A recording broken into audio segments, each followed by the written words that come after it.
So I just finished watching Curtis Blaydes versus Junior Dos Santos in the main event of UFC Fight Night 166 on ESPN Plus 24 Raleigh, and I enjoyed the fight quite thoroughly. I predicted this fight would go to Curtis Blaydes. I thought he was going to get the clear win, and I did say that he would win by second round TKO. However, I thought it would be done through a lot of wrestling and a lot of grounding and pounding. That was not the case. I was very surprised. I guess I get half a point for the prediction. I predicted Blaydes to win. Even though I didn't see it going this way, he landed a beautiful combination against JDS. The 1-2 was landing for Blaydes quite often in the night. Eventually he found his range, planted one on JDS's chin, and from then on, once you've got an old veteran like JDS rocked, it's kind of like, okay, well, put the icing on the cake, you know, because it's the same with Overeem. Once you get these chinny guys rocked, it takes about 2 more shots before they start shelling up, because they just can't take the punishment anymore. JDS shells up against the cage. Dominant victory from Curtis Blaydes. He showed no sign of trouble throughout the entire fight, but JDS's takedown defense was very good. I have to give him credit for that. Even though he lost, the takedown defense from JDS, he was very urgent to react. Like, he knew exactly where he didn't want to be, and that was on bottom against Curtis Blaydes. And he made sure not to go there with quick twitch reaction times and scrambles to every attempt of a takedown from Curtis Blaydes. Very good, but I feel like that was to his downfall. He reacted so quickly and he was so focused on having that quick reaction to every time Blaydes threw a takedown that that's all he was focusing on. And I could see it throughout the fight. Blaydes was landing big shots on him. And it was because every time that Blaydes would come in, JDS would be running backwards, expecting takedowns to follow. And Blaydes just never threw him sometimes. Sometimes he did. Sometimes he threw a half-ass kind of takedown. Like, he kind of threw some half-ass takedowns in that fight if you really watch him. And I think that was just to confuse JDS and just open up some options for Curtis Blaydes to win on the feet. He landed some good leg kicks. The 1-2 was there for Blaydes all night. Dominant performance. Great performance. And it's the age-old story. Wrestlers' advantages. Said it earlier. It just is. That's the advantage a wrestler has. He doesn't have to worry about being taken down. He can do what he wants on the feet. He can throw leg kicks. JDS was worried about his leg kicks. You could see it on his face. Every time he threw a leg kick, he kind of panicked, because Blaydes can take him down off of those. That's the advantage Blaydes had. Takes a good shot. He took some good shots in that fight off JDS. Ate them well. Gave them back. And gave them back hard and often. Very good performance from Curtis Blaydes. Very good performance. To TKO JDS on the feet like that. Not many people do that one. And you've just joined a very specific club of people that have beaten JDS, Curtis Blaydes. So welcome. Blaydes secures his spot as the number 2 contender.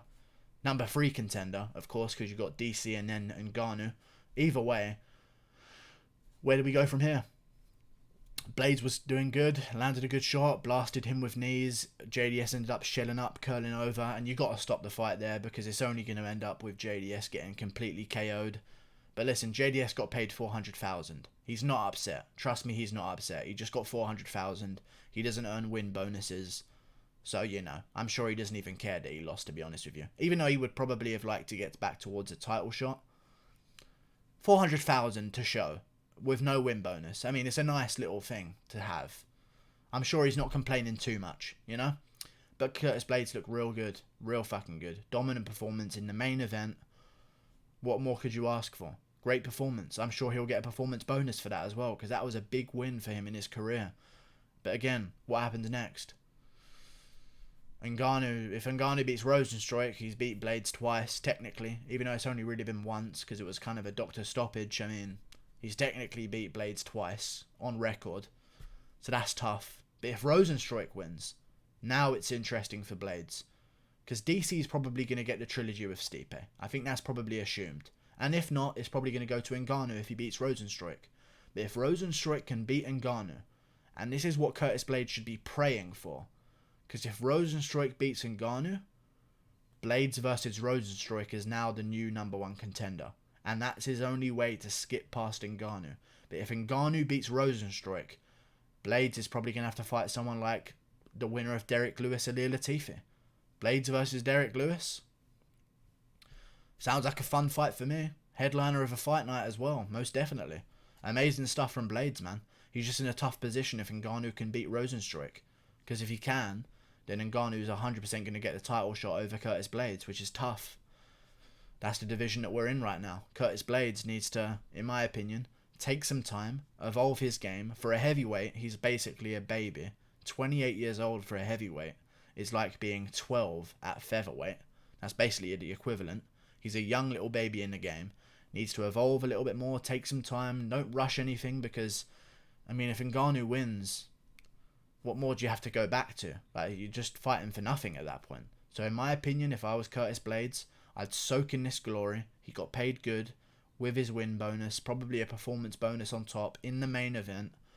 Take some time, watch the Ngannou vs Rozenstruik fight, and then make your move. If Rozenstruik wins, call out Rozenstruik.